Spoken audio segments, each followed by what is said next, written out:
Chapter 5, The Fallen.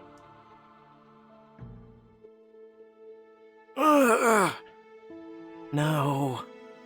An anguished wail tears out of your throat as Sir Montgomery crashes to the floor. Jack pulls his sword free of the knight's chest with callous disregard. Sir Monty. None of the Eclipse fighters try to stop you or Longclaw as you shove your way past them, rushing to your fallen friend's side. It's okay, we'll... But iron wounds do not heal with magic, and only magic would save him now.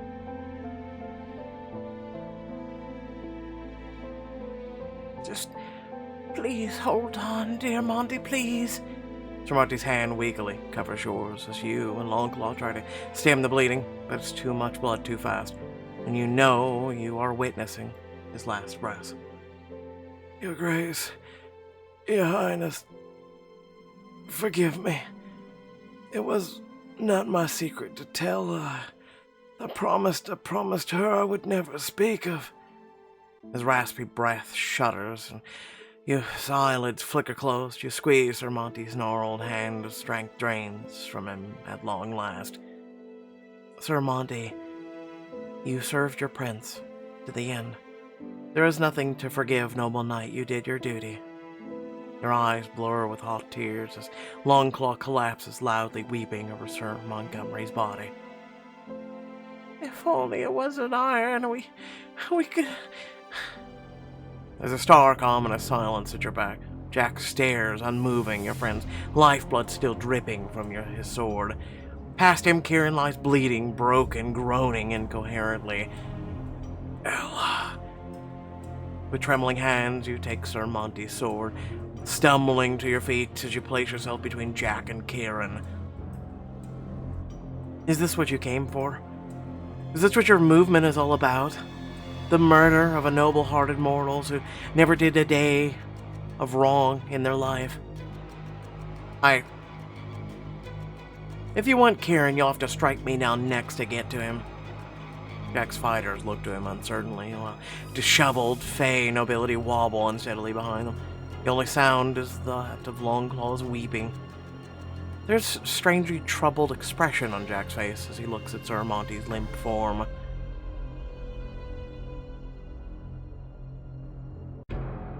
And then, it's gone. He regards you with cool indifference, his tone calloused. You've lost enough for one day. Go bury your dead and think hard about whether this sacrifice was worth it. Boss? To your astonishment, Jack turns and walks away, taking his followers with him, leaving you alone with your grief. The next few hours pass in a painful blur as you limp back to the Moon Palace, lost and broken. After patching up Kieran as best as you can, everyone gathers to bury Sir Monty beneath his favorite tree. Sir Montgomery was always so kind and dashing, like a hero from a storybook. Part of me thought he'd live forever. The moment we stepped into the Moon Palace, he welcomed us like family. I can't believe he's gone.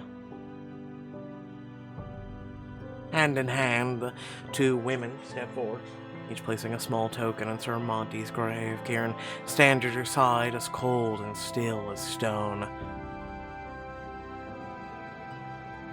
Kieran, I know how special he was to you. We all loved him, but I know he was your family. Kieran's lips press into a tight, bloodless line. I know what it is like to stand over the graves of those you love. Kieran swallows hard but says nothing. Olander steps forward next, looking slightly awkward for the first time since you met. I regret that I did not have the chance to know Sir Montgomery better. May his selfless service to the Moon Court live forever in memory. They kneel down to place a silver coin within the grave, continuing in a whisper so soft you nearly miss it. Thank you for watching over my friend when I could not. Longclaw stands shakily, mopping her tears with an embroidered handkerchief. Dear Monty, you welcomed me with open arms when... She hiccups and tries to speak again, but her voice seems caught behind a wall of grief. Longclaw, you don't have to say anything. Sir Monty knew how much you cared for him because you showed him every single day. Even at the end, he knew he was loved. That matters more than words. She dissolves in shaking sobs, and you pull her into a gentle embrace. Thank you, my dear. Sniffling, Longclaw takes a small silver key from her pocket, bending to place it atop Sir Monty's shroud. When I first came here, Sir Monty, he gave me this to help me feel at home in a palace, so I would always be free to come and go as I pleased. Longclaw retreats, and you step forward to take her place. A shield charm, bouquet of wildflowers, and a raven feather. His wisdom spanned an age. When I was lost and frightened in a strange new world, he helped me find my way. Thank you for rescuing me from the ravens. You lay your token in the grave of your friend, a well of emotion rising in your throat. We'll miss you terribly. Rest well, valiant knight. Longclaw breaks into great heaving sobs as Sylvia turns her tears onto Selma's shoulder. Kieran clears his throat. Sir Montgomery was a steadfast and devoted friend to my mother, Asa. He was also her most loyal defender, whether the peril came from the cruelty of the Sun Court or the loneliness of her own heart. Kieran is detached, stoic, the depth of his grief betrayed only by the slight tremor in his voice. Your watchful duty is at an end, Sir Montgomery Snow. The last of the old guard goes to his rest, with our immortal gratitude. With a curt gesture, dark soil tumbles into the grave, closing Sir Monty off from the living world. Kieran. He clenches his jaw, trying to hide the pain the action cost him. We will leave you three to your vigil. Come, loves. Olander, Selma, and Sylvia return to the palace. Longclaw, sniffling, sets a metal lantern on the ground. Kieran lights it with a flickering blue flame. What are you doing? When one of the Fae dies in an unfamiliar place, their loved ones light a lantern and tell stories of the person's life to guide their spirit home. You should stay, Ella. I know Sir Monty would want you here. I'll be returning to the Sun Palace in the morning. It would do me good to spend more time with you before I go. You eye Kieran, his body is rigid pain beside the grave.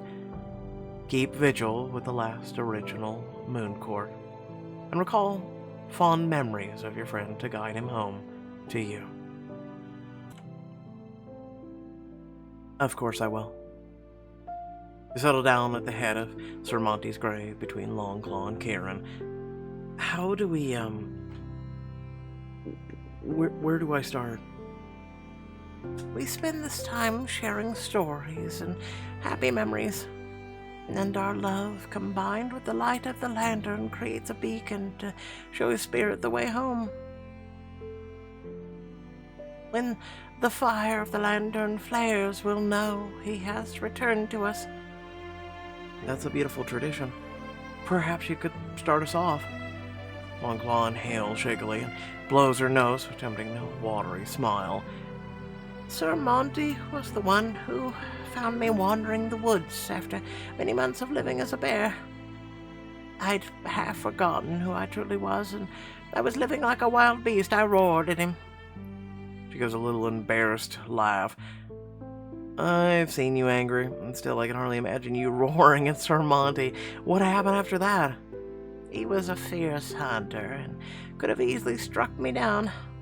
But that clever, kind-hearted man saw the truth of me through the frightening form. He led me here. He was so gallant and kind. He spoke to me politely even before he knew I could talk. Only minutes after we met, he was addressing me like a noble lady. Sounds like he respected everyone despite their appearances. Even when I was a servant, he always greeted me like I was royalty. That he did. It was just his way. Longclaw smiled down at the grave with fond sadness. He was born gentleman through and through. You do not make many like him. You run your hand through the fur on her back as she sniffles, Kieran's voice low, hoarse, his eyes empty. As a child, I would often sneak away from my minders to spend time with him. Kieran pauses as if unsure how to continue. You touch his hand, speaking with a gentle encouragement. Oh, Sir Monty must have been so fascinating to a young child, a true knight in shining armor. Indeed. I followed him like a duckling, always underfoot, wanting to learn everything about the sword, the shield, his strange mortal codes of chivalry, wild tales of great hunts in the woods. Though I am sure I pestered him, he never sent me away. The image of a tiny Kieran tagging along after Sir Monty makes your heart swell with warmth. I bet Sir Monty loved being pestered by you. He was one of the few members of the household who tolerated me with any patience. Kieran cracks the tiniest smile, lost in memory. Despite that, he was always the only one brave enough to scold me, aside from my own parents. He became like a favorite uncle, a member of the family. Indeed, he helped me as a newborn baby. Kieran has to stop and take in an unstable breath. I admired his endless supply of patience and care for those around him. So few Fae in my life displayed such selfless love. Certainly I did not.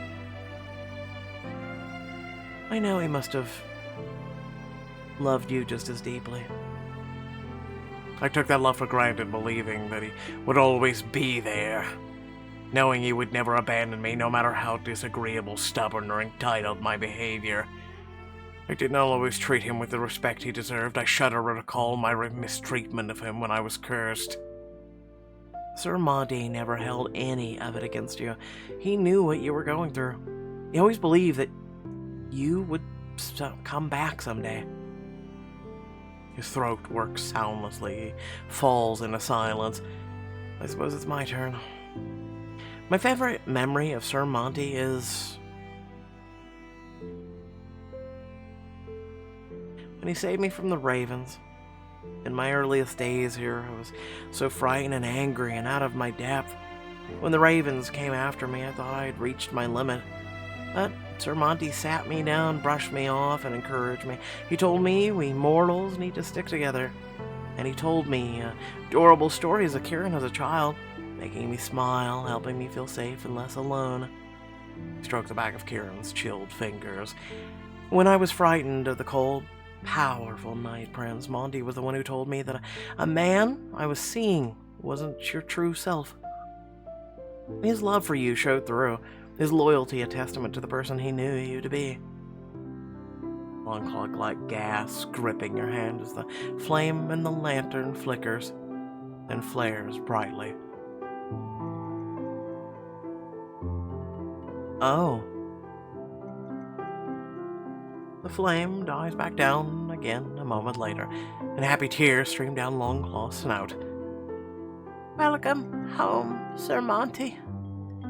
You see and hear nothing, but for the briefest moment you swear you can sense a comforting hand on your shoulder. And for the span of a heartbeat it seems as though Sir Monty is there with you. Farewell, my friend. Though he remains impassive, Kieran's voice is thick with emotion. The quiet stretches until something in the wind tells you that you three are alone again. What happens now? Sir Monty's spirit is at rest. Now he can return to the wind. What does that mean? All living things have the breath of life within them, dear. When you die, that breath, your spirit escapes the body. Sometimes the spirit clings to the memory of who they used to be, especially if their end was sudden or violent. But this ritual eases the transition, allows the spirit to sense a closure and peace. Sir Monty's spirit releases its former life and returns to the wind. It is so beautiful. Oh, he'll always truly be near us in some way, changed but not gone. At peace.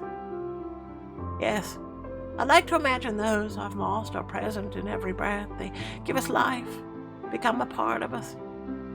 And someday we'll rejoin them. The way she worries at her handkerchief, you're not sure if she's thinking of Sir Monty or parents or Radiance, the child he might have been. No one can say for certain what awaits us at the end. I mean, Nove has, Returned? No. I'm afraid such things are beyond even our magic. Mortals must greet death so much more often than we say. What is it you believe, Ella?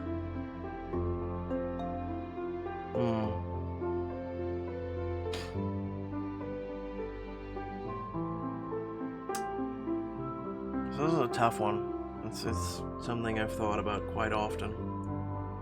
I have hopes, but it's impossible to know.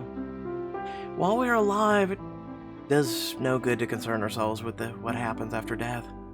It's more important to focus on what we can do with this life we have now and honor those who have left us. Kieran swallows hard and gives a faint nod. Longclaw stands, brushing dirt from her dress. We shall leave the lantern burning through the night as a sign that Sir Monty's memory lives on. Climb to your feet, placing your hand on the warm lantern. Good night, Sir Monty, and farewell. Thank you for saving our lives. I will not forget you as long as I live. Nor will I.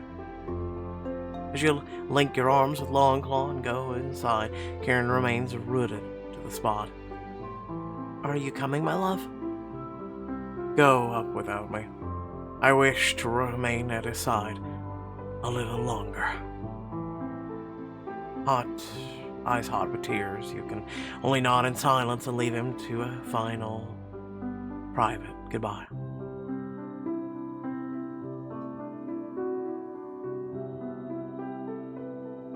And when the sun rises, bright and uncaring, Kieran still hasn't returned.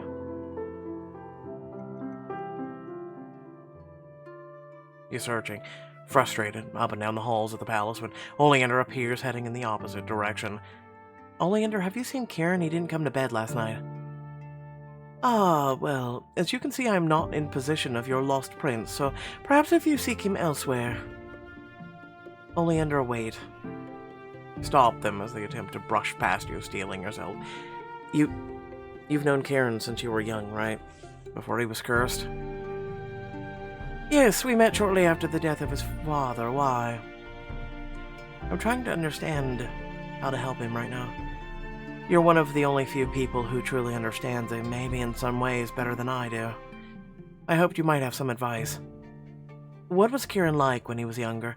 His mother, he never speaks of her, though I know he loved her a great deal. I feel entirely out of my depth to lift him from this despair. He views you as a friend. Will you help me help him? This is rather not my area of expertise. Please? They start to speak, start again, and finally lets out a hard sigh. Fine. But if we're doing this, I'm going to need tea, a lot of tea. Come. They're like me, but coffee. Olander leads you through a familiar maze of strangely unfamiliar hallways until you reach a tidy, well-appointed parlor you've never seen before. What is this place? How have I never been in this room? Furthermore, why is it night here? It's the middle of the afternoon. The parlor was a condition of my joining the Moon Court, along with a few choice words of apology from Kieran himself. Truthfully, I expected him to refuse the latter request, but he surprised me. I took the liberty of adding some enchantments of my own to lend myself some extra privacy. You are now the only one who can find me at all hours, aside from Kieran. Do not make me regret that.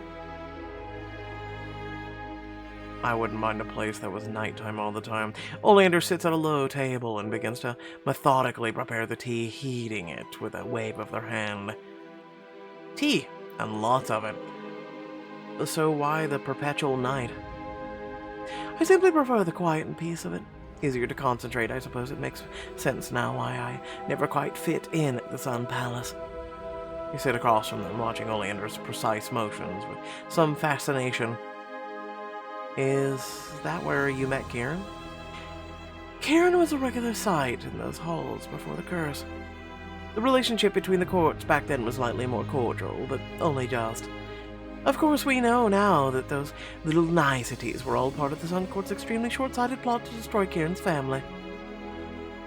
Small as the Moon Court may be, there will always be a Moon Court, just as there will always be an autumn and a winter. I know Kieran's mother changed courts, as you've done now. Is that very uncommon? Olander lets out a dry chuckle that punctuates the soft clinking of the china as they draw the loose tea from the pot. Very. My parents did their utmost to crush me into that ill-fitting mold, but it seems quite obvious now that I was never meant for the Sun Court. No wonder you and Kieran found each other. Kieran had few friends at the court when we met. Grief had made him prickly. They courtiers tend not to like that. Which incidentally is why they did not like me either. You prickly? I can't believe that at all. I do understand sarcasm, Ella. Olander primly pours 2 cups of fragrant tea. You cradle your cup in both hands, warming them against the unnaturally cool night air. My vast knowledge of etiquette was drilled into me since birth. To my parents, it seemed the only way to compensate for my complete and utter lack of charm. Even without the use of falsehoods, there is rarely honesty or truth among the Fae. I've always detested the disingenuous of court life.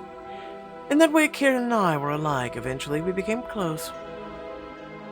How did you become estranged? As you may have noticed, I am not one for sugarcoating my opinions. I have noticed this, yes. Did you have a fight? A difference of opinion. But you accept a place in his court. Olander sits stiffly and gazes to you over the rim of their teacup. It was only fair to him, to offer me a place at the Moon Court, as he was the reason I was exiled in the first place. Ah. He was? How? I was already unpopular at court. Shortly before his curse, I gave him counsel. He took offense. You may deduce the rest. Olander takes a long sip of their tea, pointedly does, not looking at you. Did his curse have something to do with it? This advice, it wasn't about Lustry, by chance. Instantly, the delicate teacup in Olander's hand shatters into 100 pieces, bursting through their stiff fingers to clatter on the table. Excuse me. Oh, that's fun. They sigh and twirl their wrists. The shattered pieces of the teacup reassemble themselves whole into their hand. I suppose that answers your question plainly enough. I've never seen Olander react so strongly. What happened back then? Hear the tale of the poison flower to learn more about Olander. The poison flower. Many years ago, 2 of the Sun Court's brightest lights had a child named Olander.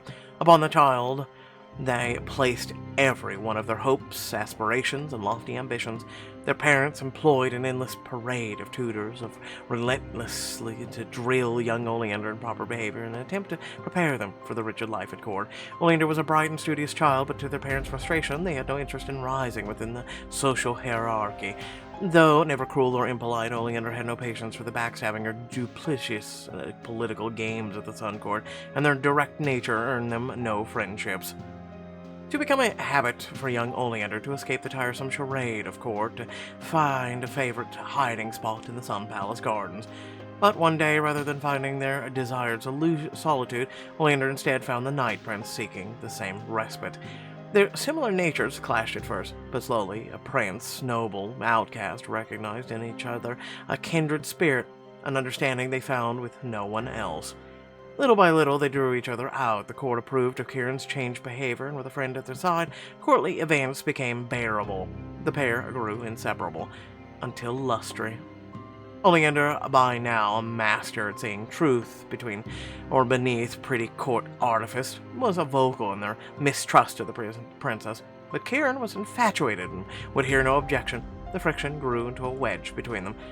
Under Lustry's thumb, Kieran began to change again, even accompanying the princess to all manners of courtly events which he once claimed to hate. Oleander stubbornly remained by their friend's side, to keep a wary eye, much to Lustry's irritation. Finally, at one such party, Lustry commanded Olander to answer once and for all why they disapproved of the match. Olander gladly obliged, detailing the thousand small ways they had observed Lustry manipulating and belittling their friend. You play the devoted lover masterfully well, Lustry, Oleander coolly declared, but you and I both know that beneath the sweet mask, you're a malicious bitch. The entire assemblage of the Sun Court fell to shocked silence, outraged by this blatant disrespect to royalty. Even Kieran, too much in love to see the truth of his friend's words, demanded an apology, but Oleander refused to disavow their honest truth. They were cast out of the Sun Court. Lustry succeeded in isolating Kieran from his most loyal friend. By the time Kieran learned the truth, it was too late. For decades, there was nothing but silence between the former friends, a vast and powerful rift that would take a century to heal. Interesting. The poison flower. You collected Oleander's story.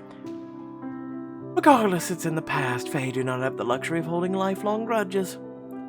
I suppose it's for the best to hold on to such animosity for centuries or even a millennia. Oleander sighs and refills their teacup. You must understand most Fae do not die in the conventional sense. Sir Monty told me that Fae who live long enough will change into something else. It is not a pleasant thing to think about, but nothing is worse than the sudden end that iron, poison, or a wild beast can bring. Poor Kieran has experienced more true death than any Fae I know. I can't imagine how he's survived it. With a small exception. He was born these tragedies almost entirely alone. I spoke to Kieran once or twice while he was cursed. And though the curse rendered my former friend almost unrecognizable, I could still see the way those losses affected him. I know, even with his heart incomplete, it was obvious he was in pain. Yesterday, Kieran experienced the loss with his whole heart again, for the first time in a century. You put down your tea, which is now as cold as you feel inside. I'm familiar with grief, but this deep a loss for Kieran, I don't know what I can do to ease this pain. I'm sure it will not surprise you that I am not the most adept at handling emotions of others. But if you want my advice from someone who knows Kieran, do not coddle him, do not tell him how to grieve, just listen. Remind him he isn't alone. Olander, I don't know what to say. I'm gonna... You know what? I'm gonna hug him. Overcome with sudden emotion, you leap out of your seat and catch them in an impulsive hug.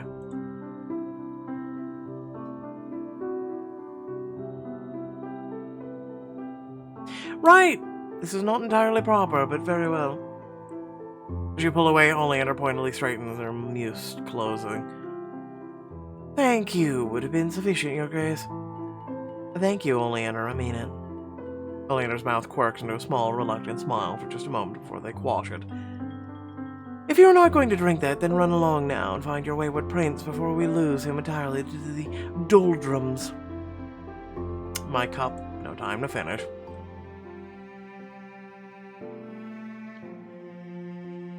After circling the palace, you finally find Kieran back in his bedroom, sitting on the edge of your bed, the silver sword across his lap. There you are. The atmosphere in the room is heavy with silence. You approach him slowly, and he does not even look up. My love, I just spoke with Olander. That earns you but a flicker of recognition before Kieran sends his gaze back to the sword in his hands. They explained some things to me. He sit cautiously beside him.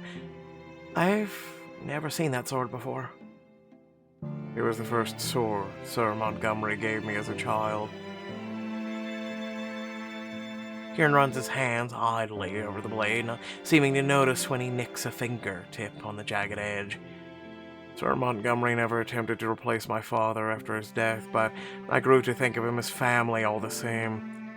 Even when I came of age, my strength and speed surpassed his. He still challenged me to duels to keep up my skills. Much good it did. Even now, with all my supposed power, I could not save him. Kieran, I can only imagine the amount of pain you must be in. I lost both my parents very suddenly when I was young. Not that long ago, by Fae standards, I suppose. And though I knew Sir Monty but a short time, I loved him too.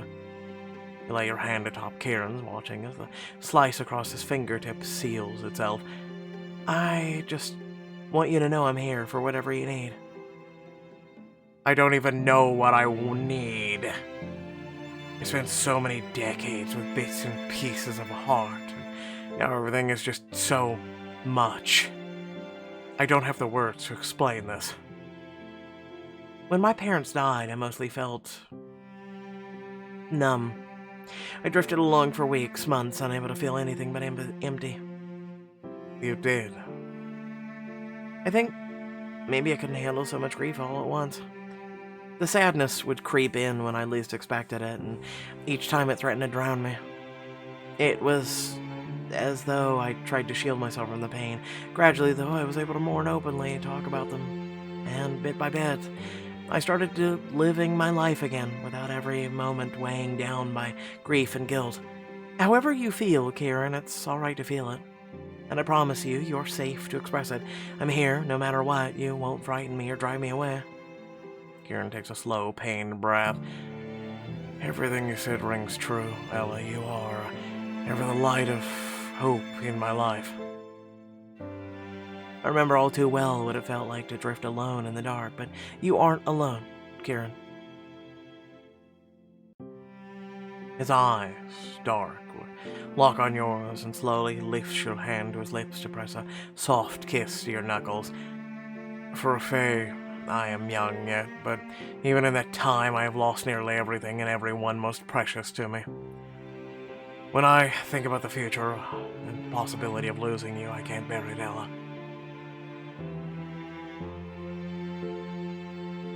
I don't like the thought of losing you either. You're as susceptible to death as I am now, Kieran. Do you see why I want to be more careful about Jack? Now that I have you, I don't want to learn how to live without you. I did not think of it that way. Ella, you're my family now. I'd do anything to protect you. You're my family now, too. I'm tired of losing family. Tired of not being strong enough to protect them. Even as the beast, I could not best Jack. Pride of the Moon Court breathed this last while I bled on the floor like a helpless fool. You grow cold at the memory of Kieran's transformation, the being of pure rage that you'd not seen since the curse was broken. I didn't know you could still take on that form. Nor did I, but when I saw you on the ground, saw that what Jack had done, I lost control. Kieran, I'm so sorry. There's a rage inside me, Ella. I don't know what to do with it. I cannot help but think, if only I could have... If he could have... But he cuts himself off with a bitter, frustrated sigh. Yeah, it sounds like you're more angry at yourself for not being strong enough to prevent this. For all my years of study of defense magic, of the power, my rank and title, I was defeated by a mortal with a sword. Kieran, you aren't all powerful. I am the last heir of the Moon Court. If I fail my house, my parents' legacy, it all crumbles to nothing. He squeezes your hand. If I cannot protect the ones I love, what use am I? Your usefulness does not define your worth, Kieran. I brought you to this place. You gave up your life for me. It's my duty to keep you safe. If I cannot protect you, then I don't deserve to keep you. You cradle his face in your palm, his expression broken with anguish. It's not about deserving. I love you, and I'm the happiest at your side. I choose every day to stay with you, as did Sir Monty. I'd write his fate becoming yours. You have every right to your feelings. But Kieran, please, you'll only torture yourself trying to place blame. Kieran lets out a deep, shuddering sigh that shakes his entire body. You carefully stroke his shoulder, mindful of his freshly bandaged wounds. You're exhausted, my love, and in pain, though I know you're trying to hide it. I wish you would let me. This pain serves as a reminder that I cannot fail again. What good will it do to run yourself ragged, to punish yourself with endless agony? He gingerly lifts the sword from his lap and places it on a side table. Ella, just lay your head down. It's okay to rest. Your body needs to heal. You coax him down onto the bed, his head nestled in your lap, and it's a testament to his exhaustion that he offers no complaint. There, like that, just rest, my love. I'm here. His eyes flutter closed as you caress his cheek. Relaxing by degrees, he murmurs drowsily, nuzzling his face into your hand like a cat. It's going to be so strange around the palace without that old man. Yes. The ravens will miss tormenting him. Oh, but who are we kidding? They'll simply harass me twice as much. Without opening his eyes, he huffs a quiet, amused sound. I keep asking myself, would Sir Monty think about this? Or would Sir Monty approve of me doing that? You know in your heart that Sir Monty would feel, what he would say, and how proud of you he would be. The echoes of the ones we love will stay with us always. His chest rises and falls in a slow, easy breath, but there's still a crease between his eyes. His lips move slowly, drunk with fatigue. You mean everything to me, Ella. I cannot lose you. I would not survive it. You won't lose me. Just this once, beloved. I wish you could not lie. You lean to kiss his brow, and in a few soft, even breaths, he surrenders to sleep. Kieran sleeps through dinner, so that evening you dine alone with Olander. How fares our prince? About as well as one could expect. His wound is ghastly. He needs time to rest and recover, or he'll not heal at all. You try to eat, but the rich food tastes like ash in your mouth. The stark quiet, the empty chair, a grim reminder of what you've lost. You throw down your fork. What are we gonna do, Olander? The plan to recruit more to the Moon Court by attending parties, obeying the rules isn't working fast enough. What do you suggest, Your Grace? Maybe we're not strong enough to fight Eclipse head-on, but there must be something we can do. I would ask you to stop and think logically. Kieran has endured incredible loss. He will now, more than ever, wish to protect that which is most precious to him. You mean us.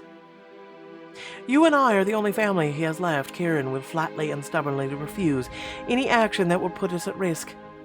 It is likely that in a narrow-minded desire to protect you, he will make careless mistakes and unwise decisions. Proceed with caution, not reckless abandon. For his sake, if not your own, that is my counsel. I'm doing this for his sake. I get to protect him too. If I'm meant to be an equal member of this court, I should help, or get to help equally. We don't even know why Jack wants the sun and moon sources. Surely some research couldn't do much harm. You and I are not on opposing sides, Ella. I agree that we must take action, but not until Kieran is at his full strength. If we wait for Kieran's wounds to heal at mortal speed, then it will be too late. Then we do not wait. You jump, turning as Kieran strides into the room, eyes ablaze with purpose. Kieran, I didn't know you were up. I'll have Sylvia bring you a plate. I'll eat after we return. Where are you going at this hour? With your back still in bloody tatters, I might add. To the catacombs beneath the palace. There is one way to heal these wounds more quickly and gain the strength I need to defeat Jack. We must go to the moon source.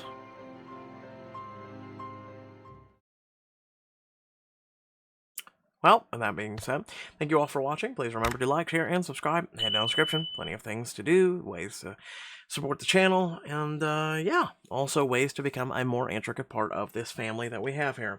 With that being said, thank you once again for watching. Love your beautiful faces. Let me know your thoughts down in the comment section below. And without further ado, catch you all later. Peace out.